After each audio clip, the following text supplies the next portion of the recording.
Mesdames, Messieurs, bonjour, merci de votre fidélité. Bienvenue RFM, il est midi, voici le journal. À la une, série de décès d'enfants talibés ces derniers jours, l'émoi et la consternation de Saint-Louis à Touba en passant par Tivaouane. À Saint-Louis, les recherches se poursuivent au lendemain du chavirement d'une pirogue remplie de talibés. Un deuxième corps retrouvé ce matin à Touba, un talibé est mort par électrocution.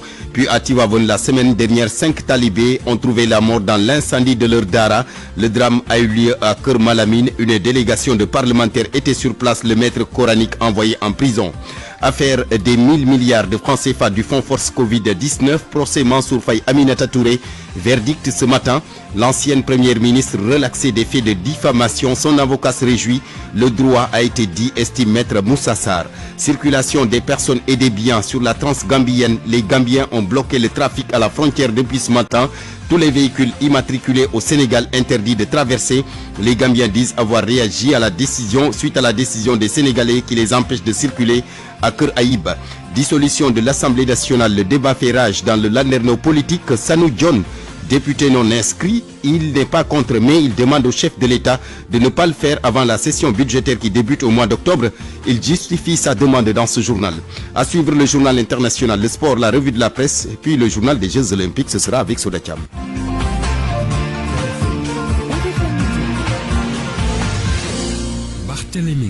Abdou Thiam est à la technique de ce journal. Bienvenue à tous. D'abord, direction Saint-Louis. À Saint-Louis, où les recherches se poursuivent au lendemain du chavirement d'une pirogue remplie d'enfants talibés.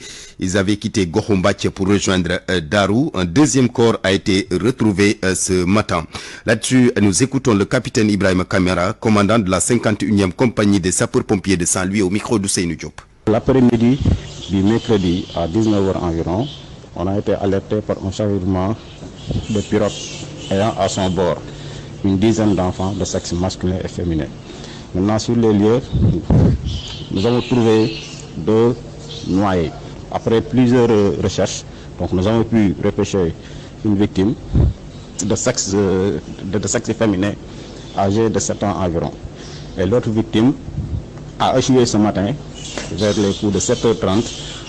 Tous les corps ont été acheminés vers l'hôpital régional de Saint-Louis par les sapeurs-pompiers. Les recherches se poursuivent donc. Vous avez entendu le capitaine Ibrahim Kamara, commandant de la 51e compagnie des sapeurs-pompiers de Saint-Louis. La mort par électrocution également d'un enfant talibé, cette fois-ci à Touba. Hier, un décès donc qui fait naître la psychose chez les populations de Dianato Mahwa, et c'est parce que ces cas d'électrocution sont devenus récurrents, surtout avec l'hivernage. Les populations interpellent les autorités, particulièrement celles de la Sénélec, pour une sécurisation des installations. Papa Ballagui, donc d'un moment à l'autre, il doit revenir sur ces psychoses qui s'emparent des populations de Dianato Mahwa. C'est suite à la mort d'un enfant talibé, un décès par électrocution. Les populations demandent à la Sénélec de sécuriser ces installations. Nous y reviendrons donc avec Papa Ballagui tout à l'heure. Le temps d'aller à Tivaouane, à Keur Malamine. Justement, c'est dans la commune. 5 enfants talibés ont trouvé la mort en fin de semaine dernière dans l'incendie de leur dara. Le maître coranique a été arrêté puis envoyé en prison pour homicide involontaire, mise en danger de la vie d'autrui, entre autres. Des députés se sont rendus sur les lieux du drame et après avoir présenté leurs condoléances aux proches, ils demandent aux autorités de mettre en place une bonne politique de modernisation des daras. Cheikh Anta Diop. Tivaouane, le dara presque réduit en cendres. 5 talibés sont morts calcinés dans un incendie. Une délégation du réseau des parlementaires pour l'alimentation scolaire et la modernisation des daras s'est déplacée à Tivaouane pour s'enquérir de la situation. Ndeye Fatou Guissé, la présidente du réseau. Présenter nos condoléances lors d'un incendie qui s'est produit ici à Tivaouane où il y a des décès. Et nous savons très bien que c'est un peu dur de perdre des enfants. On est un réseau qui est à l'Assemblée nationale qui parle de l'alimentation scolaire et de la modernisation des daras. Donc on est obligé de se déplacer, de venir ici à Tivaouane, présenter nos condoléances à la famille, surtout à monsieur le maire de la commune, monsieur l'honorable député Diop Sy. Et donc on est accompagné de l'honorable député Massata Samb qui est de Tivaouane. Et on devait être accompagné avec l'honorable député Yaya Diallo aussi qui est de Tivaouane. Elle a un empêchement, c'est pourquoi elle n'est pas venue. La délégation a aussi au nom du président de l'Assemblée nationale, présenter les condoléances de l'institution parlementaire. Nous sommes là représenter le réseau en même temps, comme je l'ai dit, tous les députés qui sont à l'Assemblée nationale, au nom de notre président, M. Amadou Mame Diop. D'une petite voix, avec des mots diplomatiques, la présidente a incité les autorités locales à une réflexion pour contrôler les daara éparpillés un peu partout à Tivaouane. RFM Thiès, Cheikh Anta Diop. Et nous retournons à Djanatou Mahwa, c'est à Touba où la mort par électrocution d'un enfant talibé fait naître la psychose chez les populations, et c'est parce que ces cas d'électrocution sont devenus récurrents, surtout avec l'hivernage. Les populations interpellent les autorités de la Sénélec pour une sécurisation des installations. Papa Balagay.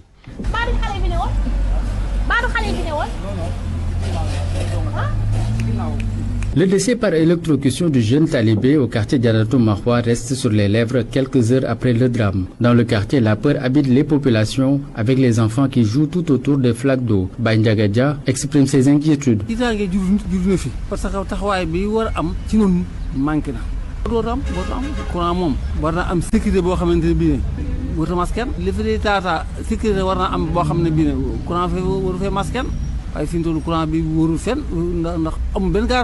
Oumiba, mère de famille accompagnée de ses 3 enfants, n'en revient toujours pas après le drame. Selon elle, cet accident interpelle la responsabilité de tous et chacun.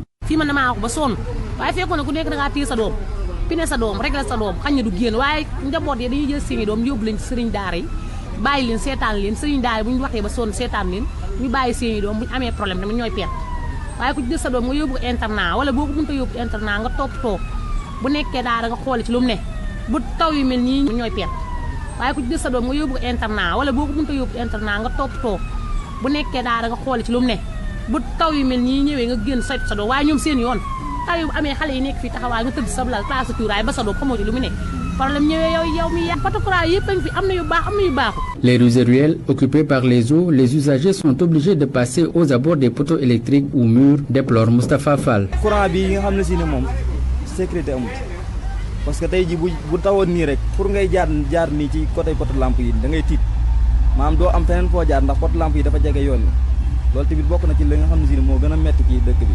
Les cas d'électrocution souvent enregistrés en période d'hivernage, nos interlocuteurs interpellent les autorités pour le renforcement de la sécurité des populations pendant l'hivernage. Papa Balagé, Touba, Radio Futur Média. Les personnes qui s'activent justement dans la protection de la petite enfance et déplorent ces cas d'accident et interpellent en même temps l'État du Sénégal pour des sanctions. Selon Yacine Demba, activiste, il faut que les parents prennent leurs responsabilités en assurant pleinement leur rôle.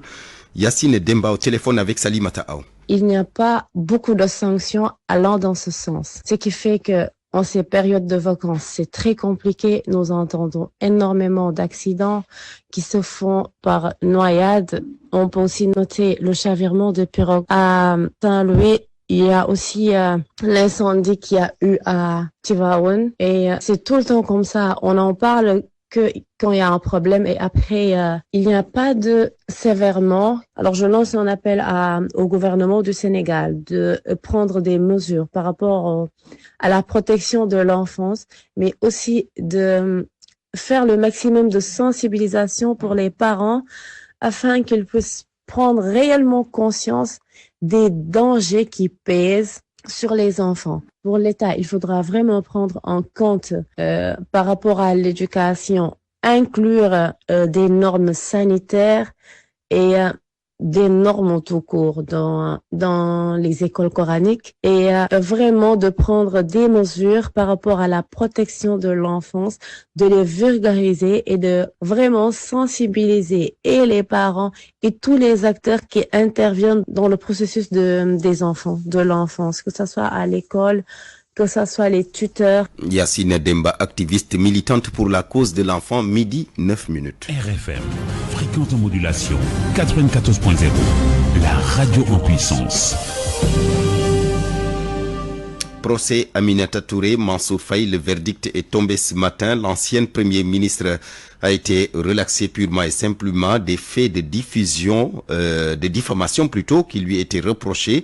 Mimi Touré a été attraite à la barre par le maire de Saint-Louis, Mansour Faye, c'est suite à la gestion de ce dernier des 1000 milliards du fonds force Covid-19. Son l'avocat d'Aminata Touré, maître Moussa Oumar Sarr, maître Moussa Sarr plutôt, il se réjouit et estime que le droit a été dit. Le tribunal a rendu sa décision il y a de cela quelques minutes en relaxant Madame la Première ministre Aminata Touré. Il s'agit d'une excellente décision. Comme nous l'avions plaidé, Madame Aminata Touré n'avait diffamé personne. Sur le tribunal n'a pas estimé nous donner des dommages et intérêts. C'est pas ça l'essentiel. L'essentiel, c'était de démontrer que Madame la Première ministre Aminata Touré n'avait diffamé personne. Elle avait fait l'objet de cette procédure, alors qu'en vérité, cette procédure devrait être initiée contre la partie adverse dans cette affaire-là. C'est la partie civile qui a attrait notre cliente pour diffamation, alors que dans le rapport de la Cour des comptes, c'est la partie civile qui a été visée et non Madame la Première ministre. Maître Moussa Sarr, avocat d'Aminata Touré. À Diakhaï, le titre foncier 1451R qui fait toujours objet de litige. Les acquéreurs de la SNHLM accusent un promoteur privé d'occuper et de vendre illégalement leurs parcelles. Mais le promoteur privé en question déclare être propriétaire de plus de 100 hectares sur le site en question. Demba Antadja révèle également avoir gagné toutes les batailles judiciaires contre la SNHLM et les acquéreurs. Aminata Ba. Ce sont plus de 200 familles qui sont dans le désarroi. Ces membres de l'association Arasamo de Kouaï, dépassés à Sini, Kermessa Rufisque 1, accusent un promoteur privé et ses collaborateurs de s'être accaparés de manière illégale leur terrain qu'ils avaient acquis auprès de la SNHLM. Amadou Ndiaye est leur coordonnateur. Des personnes mal intentionnées, sans aucune documentation, viennent semer la terreur au niveau des parcelles à Sini de Kermessa. Ils construisent des terrains ne les appartenant pas, sans titre de propriété, sans autorisation de construire avec de gros bras. Le promoteur privé Demba Antadja, visé dans cette affaire depuis 4 ans, refute ces accusations et dit avoir gagné tous les procès relatifs à ce dossier. La procédure judiciaire était longue et difficile, mais nous rendons grâce à Dieu. La justice nous a donné raison devant la SNHLM et les autres qui voulaient s'accaparer de notre propriété. C'est ce qu'on appelle l'autorité de la chose jugée. Malgré cela, il continue de m'adresser toujours des plaintes. Nous avons gagné tous les procès sans appel ni opposition. Le dossier est clos. Les deux parties, acquéreurs comme promoteurs, attendent avec impatience que l'État prenne ses responsabilités. Ce litige foncier qui perdure à Diakhaï doit être vidé. D'interpeller Monsieur le Président de la République face à ce banditisme foncier. C'est seul l'État qui peut régler ce problème. Nous interpellons le ministre de la Justice. Plus de 100 hectares sur le titre foncier 1451R appartiennent aux promoteurs privés et ses collaborateurs. Selon eux, ils disposent de tous les documents administratifs ayant trait à ce dossier. Aminata Bakar Massar, Radio Média. Circulation des personnes et des biens sur la transgambienne. Les Gambiens ont bloqué le trafic à la frontière depuis ce matin. Tous les véhicules immatriculés au Sénégal interdits de traverser. Les Gambiens disent avoir réagi suite à la décision des Sénégalais qui les empêche de circuler à Keur Aïb. Bakari Konté. La tension reste très vive à la frontière sénégalo-gambienne suite au blocage de la transgambienne. Ce matin, les Gambiens ont finalement barré la frontière, empêchant les véhicules sénégalais particuliers et de transport en commun de se rendre à Dakar ou en Casamance. Selon nos sources, ce sont les Sénégalais qui ont d'abord interdit les véhicules gambiennes qui étaient à Keur Aïb de se rendre chez eux. Informés de la situation, les populations gambiennes ont alors riposté en empêchant tout véhicule immatriculé au Sénégal de circuler dans leur territoire. Pour rappel, ce problème est parti de la grève des transporteurs qui ont boycotté la transgambienne depuis presque 10 jours pour dénoncer le nouveau système de balises des autorités douanières gambiennes. Des discussions ont démarré depuis ce matin pour la reprise normale de la circulation sur la transgambienne. Bakary Konté, Sédhiou, Radio Futur Média. Midi 14 minutes à l'université Cheikh Anta Diop de Dakar où la section sud-est réclame le départ du recteur dont le mandat est arrivé à terme. Sit-in ce matin devant le rectorat, ces syndicalistes interpellent le ministre de l'enseignement supérieur, Sylvestre Kouakou, secrétaire général par intérim du sud-est avec Nafissatou Sila. Le sud-est enseignement supérieur section UCAD exige de l'autorité gouvernementale 4 actions. La dissolution immédiate de l'actuel conseil d'administration de l'UCAD qui a failli à sa mission et l'exercice du devoir de substitution par le ministre de l'Enseignement supérieur, de la Recherche et de l'Innovation pour garantir le respect scrupuleux des procédures de nomination des recteurs dans les universités publiques du Sénégal. Deuxièmement, la cessation immédiate du mandat illégal de M. Amadou Ali Mbaye. Troisièmement, la nomination d'un recteur intérimaire en attendant une nouvelle désignation légale et légitime. En dernier lieu, la nomination dans un délai très court d'un nouveau recteur conformément aux tests en vigueur. Le SUDES, enseignement supérieur section U4, rappelle si besoin n'en était qu'à compter du 23 juillet dernier, le SUDES, il ne reconnaît plus M. Ali Amadou Mbaye comme le recteur légal légitime de l'UCAD. Dès lors, tout acte administratif qu'il prendra à partir de cette date-là sera considéré comme nul et non avenu. Le SUDES UCAD se réserve le droit de mener toute action nécessaire pour rétablir la légalité à la tête de notre institution. L'UCAD ne saurait être le fief de tripatouilleurs de tests. Le Sud-Est section UCAD donc qui était en sit-in ce matin devant le rectorat. Rufisque Est, quartier série G. Les résidents plongés dans une insécurité avec plusieurs cas d'agression. Ils alertent aussi les autorités sur les nombreux litiges fonciers dans leur cité qui également fait face à un manque d'infrastructures de base. Abdou Diouf Diagne. Créé en 1996 par l'ancien maire Maître Mbaye Jacques Diop, le lotissement dénommé Gérigé de Rufisque Est fait face à un manque d'infrastructures communautaires de base. Je m'appelle Elhadji Malick Dia, je suis le vice-président de l'association des activités et ressortissants de la CDG. Aujourd'hui, nos enfants sont obligés d'aller jusqu'à l'école Arafat pour faire une longue distance. Nous avons des problèmes de transport, comme nos femmes également qui vont au marché ou bien qui vont faire d'autres préoccupations en ville. Nous avons également des problèmes de santé. Il n'y a pas de case de santé. Aujourd'hui, on est obligé d'aller vers les autres quartiers.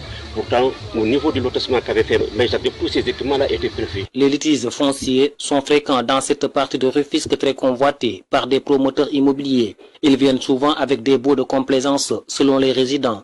Nous ne sommes pas des spécialistes de droit foncier, mais nous pensons que le lotissement, quand il est déjà fait, avant de prendre position pour établir un titre foncier quelque part, il y a des études qui sont faites au préalable. Et d'autant plus que ce lotissement était déjà fait par Mbaye, nous pensons légitimement que notre titre foncier ne devrait pas se glisser. Et aujourd'hui, vous achetez votre terrain, quelqu'un vient dire que je suis titulaire d'un titre foncier. Cette situation, jugée regrettable, n'empêche pas les résidents d'œuvrer pour rendre leur cadre de vie attrayant. Vous savez, un environnement vert, on l'a toujours souhaité. L'arbre procure beaucoup de choses, mais ne serait-ce que le feuillage, ne serait-ce que les fruits, ne serait-ce que même le tronc d'arbre, ne serait-ce que même les écorces pour la médecine traditionnelle, ce sont des choses qui peuvent servir à la population. Les résidents de la cité Gérigé de Rufisque attendent des autorités des solutions à leurs nombreuses doléances. RFM Rufisque, Abdou Diouf Diagne. Fatigue les adjoints au maire des différentes communes de la région qui réclament un statut pour une sécurisation de leur poste, surtout que ce sont eux, les adjoints au maire, qui gèrent pratiquement tout le travail au niveau des municipalités. L'association régionale des adjoints au maire a tenu à cet effet une assemblée générale au cours de laquelle elle a invité l'État à loger les indemnités dans les fonds de dotation. Aminata Goudiaby. Plusieurs heures de réunion pour parler de leurs conditions de travail. Les adjoints au maire issus des 3 départements de la région de Fatick veulent plus de reconnaissance dans le code général des collectivités territoriales. Un statut pour une sécurisation de leur poste. Ils constituent, selon eux, un maillon important dans le fonctionnement des municipalités. Mambiram Sen est le président de l'association régionale des adjoints au maire de Fatick. Mais qu'on puisse régler le problème du statut de l'adjoint au maire, puisque c'est un réel problème. L'adjoint au maire n'existe que par la volonté du maire. Il n'y a rien qui définit notamment son statut dans ce sens-là. Et cela à travers des problèmes auxquels les adjoints au maire sont confrontés. Il faut une reconnaissance, mais il faut surtout mettre les conditions permettant à l'adjoint au maire de pouvoir faire son travail convenablement. Il y a eu des acquis sous le régime précédent. Sur leurs 9 points de revendication, 2 ont été satisfaits, dont l'augmentation de l'indemnité des adjoints au maire. Sauf que ces indemnités sont puisées dans les fonds des collectivités territoriales, ce qui crée beaucoup de difficultés. Il y a toujours une consolidation à faire par rapport à ces acquis. Le premier point, c'est pour sécuriser l'augmentation des indemnités des adjoints au maire, puisque c'est sur fonds propres. Ce qui est différent de ce que nos maires ont, puisque eux, c'est sécurisé, c'est dans les fonds de dotation. Et on ne peut pas considérer quelqu'un comme étant la cheville ouvrière d'une action, alors que du point de vue traitement, du point de vue sécurité qu'il doit avoir, on ne le met pas dans ces conditions-là. Puisqu'il y a certains de nos collègues qui attendent 3 à 4 mois pour percevoir. Ces élus territoriaux souhaitent avoir une audience avec le chef de l'État Bassirou Diomaye Faye pour lui exposer tous leurs problèmes, mais aussi lui proposer des idées qui pourraient améliorer le fonctionnement des collectivités. L'association régionale des adjoints au maire de Fatick a tenu son assemblée générale pour installer un bureau. La vente des cartes de membres va être lancée sous peu. Aminatou Goudiaby, Fatick RFM. Dissolution de l'Assemblée nationale, le député non inscrit et membre de Taxawu Sénégal. Il estime qu'il ne faut pas le faire avant la session budgétaire qui démarre au mois d'octobre prochain. Selon lui, cela donc va permettre de régler les problèmes liés au parrainage pour les législatives à venir. Sanou John était l'invité d'RFM Matin ce jeudi. La loi prévoit qu'à partir du 14 septembre, il peut dissoudre l'Assemblée nationale. Ça, c'est la loi qui lui autorise. Mais vu les contraintes qu'il y a, moi personnellement, j'aurais souhaité que ça soit ajourné et permettre de voter sereinement la loi des finances et de modifier le parrainage. Parce que la difficulté qu'il y a actuellement par rapport à la dissolution, c'est le parrainage. Il doit organiser les élections dans les 60-90 jours, mais le parrainage aussi doit se faire. Maintenant, il a saisi le Conseil constitutionnel pour avis, c'est excellent. Maintenant, l'objet de la saisine, est-ce que c'est pour la date? Je ne pense pas, mais peut-être que c'est pour le parrainage. Si c'est pour le parrainage, tant mieux. Au moins, on serait écarté de ce conflit qui aurait pu nous entretenir pendant des mois. Mais pour la dissolution de l'Assemblée, on est prêt, mais on aurait souhaité que ça se fasse après la loi des finances et après que l'Assemblée puisse modifier le code électoral par rapport au parrainage qui pose problème par rapport à la dissolution. RFM. L'actualité internationale.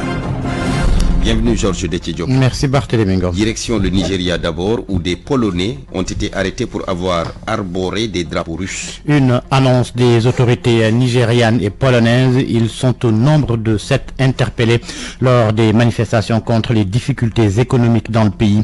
Selon le porte-parole des services secrets nigérians, ils ont été arrêtés lundi dans l'état de Kano, dans le nord du pays, en raison de l'endroit où ils se trouvaient pendant les manifestations et parce qu'ils arboraient des drapeaux étrangers. Il n'a cependant pas précisé s'ils participaient aux manifestations lorsqu'ils ont été arrêtés. L'université de Varsovie a confirmé que les personnes arrêtées étaient des étudiants et un enseignant qui se trouvaient au Nigeria dans le cadre d'un voyage d'études organisé par l'université. L'influenceur Kemi Seba dispose désormais d'un passeport diplomatique du Niger. Les autorités nigériennes le lui ont délivré quelques semaines après la perte de sa nationalité française. C'est lui-même qu'il a annoncé sur les réseaux sociaux en vantant les mérites du général Abdourahmane Tiani, le président de la transition.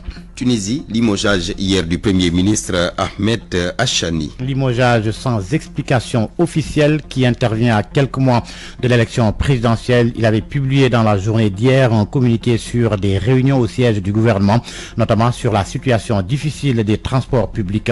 Dans un communiqué, la présidence de la République a annoncé qu'il est remplacé par le ministre des Affaires sociales, Kamel Madouri.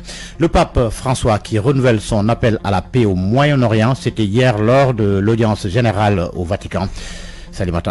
Le souverain pontife a appelé toutes les parties impliquées à ne pas élargir le conflit et à cesser immédiatement le feu sur tous les fronts. Je continue à suivre avec une grande préoccupation la situation au Moyen-Orient. Je réitère mon appel à toutes les parties impliquées à ne pas élargir le conflit et à cesser immédiatement le feu sur tous les fronts, en commençant par Gaza où la situation humanitaire est extrêmement grave et insoutenable. Je prie pour que la recherche sincère de la paix stoppe les querelles, que l'amour l'emporte sur la haine et que la vengeance soit désarmée par le pardon, a déclaré le pape François. Il a également prié pour l'Ukraine, le Myanmar et le Soudan, demandant qu'ils trouvent bientôt la paix tant désirée. L'audience a été interrompue par 2 militants de la cause animale. Les activistes de la PETA ont lancé des slogans et brandi des pancartes pour interpeller le pape François sur la question de la corrida. Après cette brève interruption, l'audience a repris et le pape n'a pas commenté l'incident. Il a donné sa bénédiction et a salué un groupe de Mexicains avant de partir. L'OCI Barthélémy qui a accusé Israël pour la mort d'Ismaël Haniyeh, le chef du Hamas. L'organisation de coopération islamique a tenu une réunion urgente à Jeddah, en Arabie Saoudite. Merci beaucoup Georges Déthié-Diop. RFM Sport.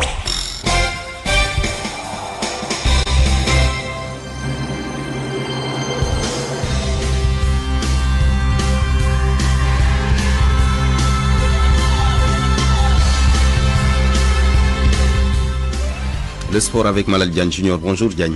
Bonjour Barthélémy. Du basketball d'abord, les meilleurs jeunes réunis en Afrique du Sud. Pour un camp de basket du 3 au 6 de ce mois d'août, organisé avec l'initiative de la NBA Afrique, mais également de SID Academy et de la FIBA. Les meilleurs jeunes ont donc pu recevoir une formation avec 3 thèmes développés. El Kabir Pen, directeur de SID Academy, nous en parle ce matin. La Basketball Wizard Buzz, c'est une initiative de la NBA et de la FIBA qui est destinée aux jeunes talents africains. Cette initiative est un camp qui dure 3 jours, qui regroupe les meilleurs talents, et ces meilleurs talents-là, ils travaillent aussi bien sur les 4 piliers du basket, qui est la partie technique, la partie tactique, la partie physique et la partie mentale. C'est un camp qui est quand même le socle du basket. Au-delà du basket, il y a où tu formes les jeunes sur le leadership, sont mentorés par des stars de la NBA et aussi des experts qui viennent d'un peu partout dans le monde. Est-ce que vous pouvez un peu faire le bilan de la saison? Sur les 6, les 3 faisaient partie du All-Star Games. Sur les 3, il y en a 2 qui ont été dans les 5 de départ, dans les 5 meilleurs joueurs, c'est-à-dire la crème du basket africain. C'est-à-dire c'est une excellente résultat par rapport à nos perspectives. Et puis par rapport à la saison, bon, c'est vrai que nous avions eu une saison très prolifique, avec des résultats aussi bien avec le double projet que nous avons, avec aussi bien sur la partie sportive et sur la partie académique. Au BFM, nous avons eu 100%. Au bac, on a eu 4 candidats, tous ont eu leur bac. Nous sommes sur une bonne dynamique. Et puis les Navetana Joal Malal Diagne Junior, les ASC qui reçoivent un don en équipement. Les équipes de Navetan de Joal ont reçu un appui en matériel d'une valeur de 1 500 000 de la part d'un Sénégalais originaire de Joal qui avait aidé à construire la maternité. Cette fois-ci, il est venu pour sensibiliser les jeunes sur les différentes options pour rester au pays et travailler, mais également pour les inciter à mieux se développer dans le sport, puisque c'est un bon vecteur pour réussir sa vie. Des Matidien était à la cérémonie. C'est un lot de 70 ballons de football destinés aux différentes équipes de Navetan de Joal. Une façon pour le donateur de participer au développement du sport dans sa commune, Wali Cham. Développement, c'est nous, la population. J'ai distribué 70 ballons à 30 équipes pour les appuyer et montrer le bon exemple. Elles en ont vraiment besoin et c'est un bon début pour démarrer le Navetan. Pour les sportifs, cette aide vient à son heure, surtout que le football à Joal fait face à beaucoup de difficultés. Youssouf Touré, président du mouvement Navetan Zone 9. Nous formulons des prières pour que Wali Cham, un natif de la commune qui vient de poser cet acte, pour que le bon Dieu lui bénisse. En matière d'infrastructure sportive, ça manque beaucoup de choses au niveau de Joal, parce que nous avons un stade qui est un peu vétuste. Malgré les démarches que les autorités sont en train de faire, mais ça reste toujours. Avec l'hivernage, s'il pleut beaucoup, on se retrouve avec un terrain impraticable. Wali Cham invite les autorités à soutenir davantage le sport dans cette commune de pêcheurs victimes de l'immigration clandestine. C'est pour espérer, dit-il, retenir les jeunes dans leur terroir. J'ai constaté que les jeunes partent en masse et le sport pourrait être un frein à ce phénomène de l'immigration irrégulière. À travers le sport, les autorités peuvent les convaincre à rester au pays. Les Matidjeng Mbour, Radio Futur Média. C'est la philosophie de SID Academy, le giving back. Le giving back. Merci beaucoup Malal Diagne Junior. La presse de ce jeudi, lecture, commentaire, Georges Déthié Diop. Les drames se multiplient, les drames de l'immigration irrégulière, le phénomène de plus en plus inquiétant, avec une nouvelle destination pour le moins inattendue, la République dominicaine. Une pirogue de migrants a échoué au large de ce pays. 14 corps sans vie ont été retrouvés dans l'embarcation de fortune, comme le souligne Tribune. 14 corps de Sénégalais et de Mauritaniens, précise le quotidien. Tribune fait état de corps en état de décomposition avancée à l'état de squelette, ce que semble confirmer l'observateur qui parle d'osma. Ce n'est pas tout, le journal parle de drogue. La découverte de 12 sachets d'une substance vraisemblablement de la cocaïne. Et au regard de la situation, Boubacar Seye de Horizon Sans Frontières demande dans Enquête l'ouverture d'une information judiciaire et la tenue d'assises de la migration. Pour ce qui est des assises de la justice, l'info fait état d'un profond désaccord sur la réforme du Conseil supérieur de la magistrature. Selon le confrère, la présence ou non du président de la République et du ministre de la Justice et l'ouverture l'ouverture ou non du Conseil supérieur de la magistrature à des personnalités extérieures constitue la pomme de discorde. Le journal indique que, pour les tenants de la sortie, il s'agit là du premier jalon vers l'édification d'un pouvoir judiciaire réellement indépendant. Pour les tenants du maintien de la situation actuelle, le plus important est de procéder à une restructuration de la composition du Conseil supérieur de la magistrature avec une égalité arithmétique entre membres élus et membres de droit. Les tenants de la sortie de l'exécutif du Conseil supérieur de la magistrature, eux, souhaitent son ouverture à des personnalités extérieures car étant de nature à éviter l'entre-soi, le corporatisme, la gérontocratie, le copinage et un éventuel gouvernement des juges. Les partisans du maintien du statu quo défendent un Conseil supérieur de la magistrature formé exclusivement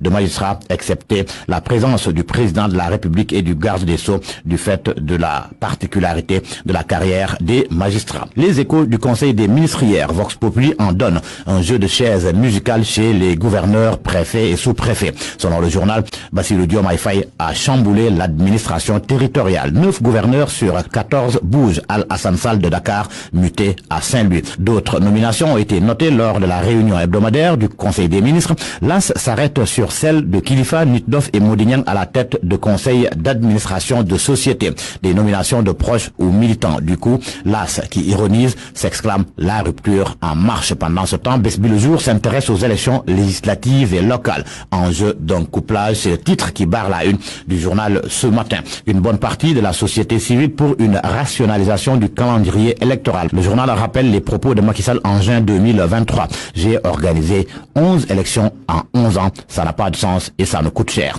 Une perche pour le régime qui doit supporter la cohabitation avec plus de 500 maires et conseils départementaux de Benno. Le garde-fou de l'impossible dissolution des collectivités territoriales. Tout cela à lire à la page 6 du journal Besbi le jour. Le journal Direct News, lui, évoque la déclaration de patrimoine et la déclaration de politique générale. Ces deux exercices qui hantent le sommeil de Sonko. Sonko a-t-il fait sa déclaration de patrimoine, s'interroge le confrère. Les consciences s'interrogent. Des Sénégalais lui prêteraient des richesses énormes. D'ailleurs, Madiambal Diagne est convaincu d'une chose. Selon lui, il ne fera pas publier sa déclaration de patrimoine d'un fonctionnaire multimilliardaire. Le journal Source A parle également de Ousmane Sonko, mais cette fois-ci, c'est le directeur général de l'AGETIP qui a interrompu sa réunion avec ses collaborateurs afin de se rendre dardard à la primature. Et vous savez quoi? C'était pour la clim de Sonko, précise le journal. Le directeur général El Hadj Malik Gaye qui a confié à ses collaborateurs, je le cite, on vient de me joindre pour me dire que la clim du Premier ministre a des problèmes. Par conséquent, continuez la réunion par des groupes de travail et à mon retour, on poursuivra la réunion. Pour se rendre à la primature, il a été accompagné, selon le journal, par Papsi, chef de projet à l'AGETIP. À la une de Sud Quotidien, l'envers des motos Jakarta. Quoi qu'il contribue sensiblement à la résorption du chômage, les motos taxis Jakarta qui s'imposent de plus en plus dans les secteurs du transport public urbain et de la livraison ne sont pas sans conséquence sur le vécu des Dakarois. Entre insécurité routière, accidents de la circulation, agressions et vols à l'arraché, entre autres infractions dans lesquelles ils sont impliqués au quotidien, les Jakartamans, selon le journal Sud Quotidien, sèment psychose, angoisse et peur chez les usagers et les populations. À vos kiosques et bonne lecture. Merci beaucoup Georges Détié, bonne lecture, midi 33, mesdames, messieurs, merci à vous. Fin de ce journal présenté par Barthélémy Ngom, mise en onde de Abdou Thiam. Réalisation chef d'édition Fama John, elle sera là tout à l'heure à 13h pour le journal en Wolof. Une autre dame prend le relais, Soda Thiam, pour le journal des Jeux Olympiques. Soda, bonjour. Bonjour Barthélémy Ngom. À vous l'antenne. Merci.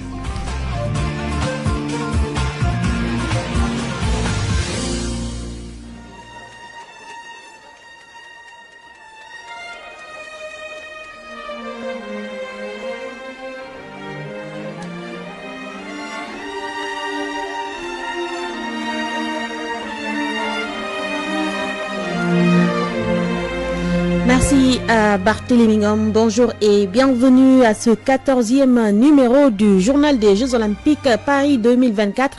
Abdou Thiam est à la technique. Le Sénégal rentre produit de ces Jeux aux Olympiques Paris 2024, puisque l'autre porte-drapeau du Sénégal, Combesec, qui était en lice jeudi, a terminé dernière de sa série avec un 54 secondes 76.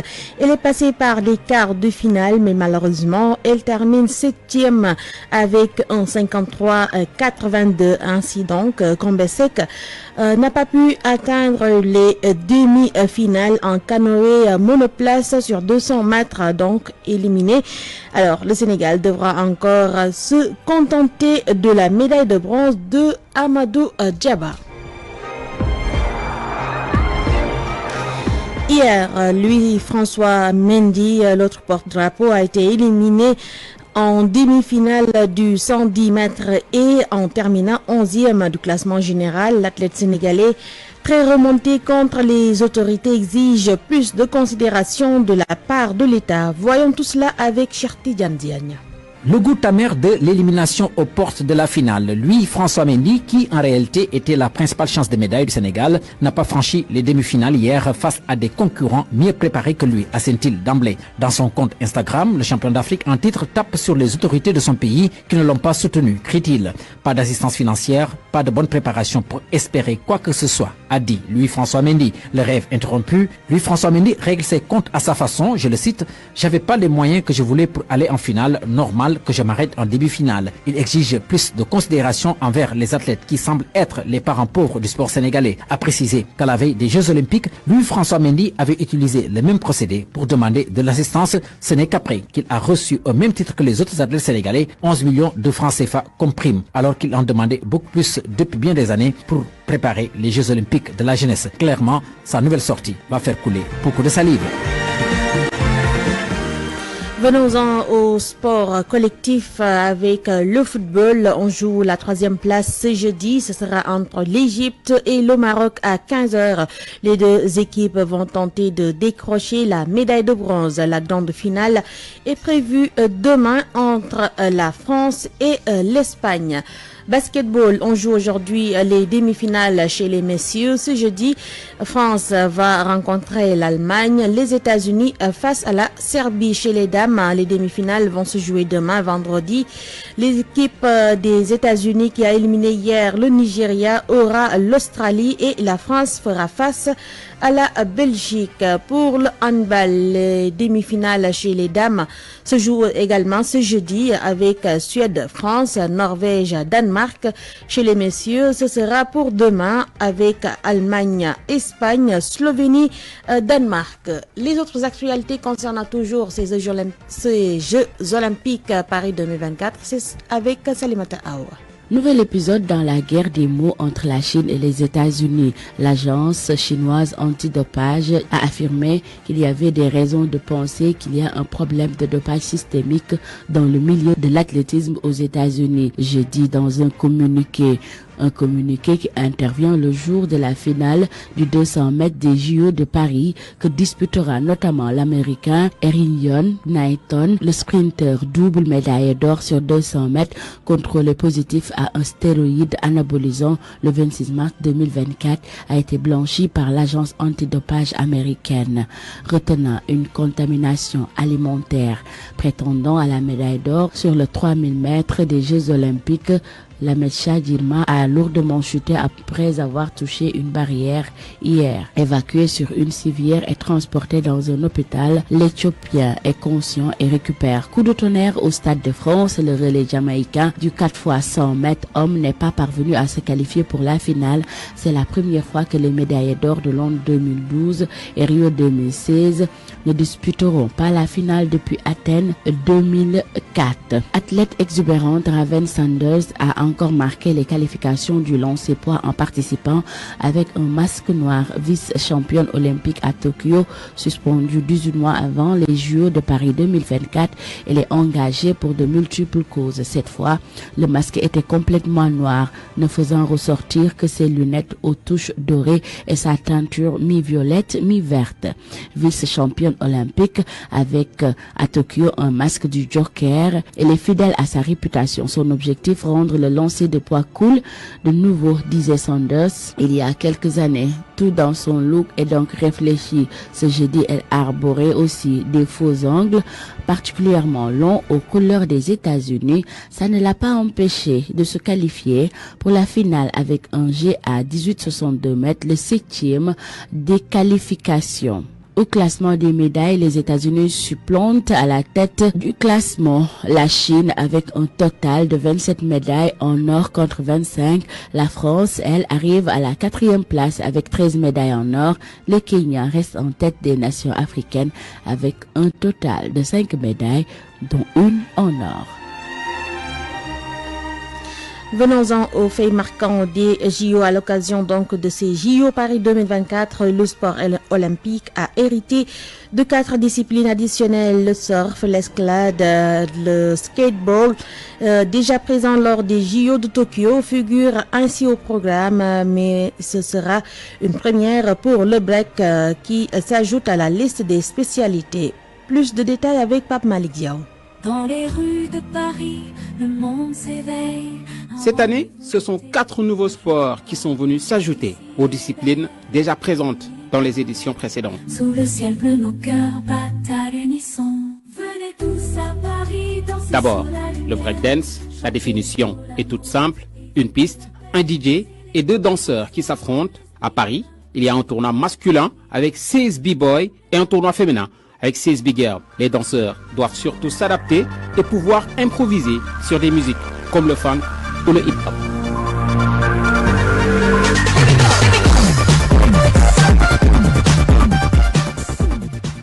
D'ailleurs, la délégation sénégalaise est actuellement sur Paris. C'est le Power Crew, comme on les appelle, qui avait représenté le Sénégal lors des Jeux de la francophonie de Kinshasa, en décrochant d'ailleurs la médaille d'argent. Seulement, ils n'y vont pas pour concourir, mais plutôt pour faire des prestations dans le cadre des JO comme invité, nous dit Aïda Ndiaye, présidente du collectif Power Crew. Pour ce qui est de Paris 2024, il y a une entente qui a été faite avec l'OIF dans le cadre des Olympiades culturelles, l'Organisation internationale de la francophonie. Et la Power Crew, qui sont lauréats des Jeux de la francophonie de l'année dernière, ont été également appelés pour représenter le breakdance africain sur Paris 2024. Donc là, dans le cadre de Paris 2024, ils représentent le breakdance sénégalais en termes d'exhibition. Mais ils ne feront pas les qualifications parce que malheureusement, la fédération de la danse ne s'est pas entendue avec le ministère de la Culture pour pouvoir aider tous les athlètes de Power Crew pour qu'ils puissent aller se qualifier et obtenir suffisamment de points ranking pour pouvoir participer aux qualifications là de Paris 2024. Oui, ils représentent le Sénégal dans le breaking. Oui, ils représentent le Sénégal sur la campagne de Dakar 2026. Oui, sur Paris 2024 également, mais pas dans la partie compétition, mais dans la partie exhibition. C'est très clair. Venons-en à une autre discipline qui a gagné son ticket dans ces JO, c'est l'escalade. Ces 2 épreuves en une, le bloc et la difficulté, et je n'en dis pas plus. Hélène Janico s'en charge, elle fut championne de France en 2019. En bloc, on peut marquer jusqu'à 100 points, 25 points par parcours, 4 parcours, 5 minutes par parcours, 5 minutes de récupération entre les parcours et autant d'essais qu'on veut. Et pour ce qui est de la difficulté, c'est un très haut mur de 15 mètres, un parcours, 6 minutes pour repérer le parcours, 6 minutes pour faire le parcours, un seul essai. Le maximum de points, c'est quand on met la dernière dégaine, donc c'est les 100 points. Et après, si on tombe, c'est le score de la prise qu'on tenait en main. En fait, tu te bats contre le parcours, tu dois résoudre ton énigme et avec tes qualités, il faut que tu fasses que l'énigme elle marche.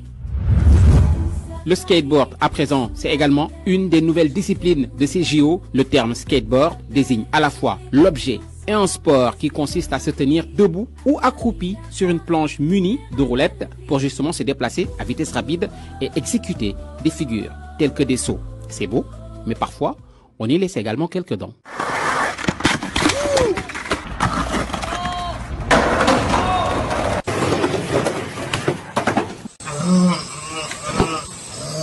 Oui, pas besoin de description, c'est douloureux.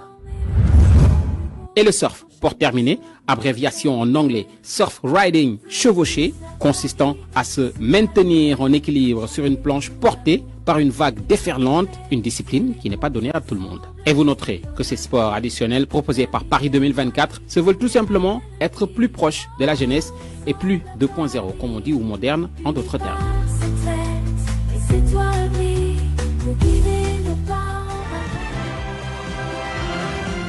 Merci à Pape Malik Dao, cet élément donc, mais en termes à ce 14e numéro du journal des Jeux Olympiques, et comme on le disait tantôt, le Sénégal va désormais rentrer bredouille, donc sans médaille, avec l'élimination de Combesek tout à l'heure. Merci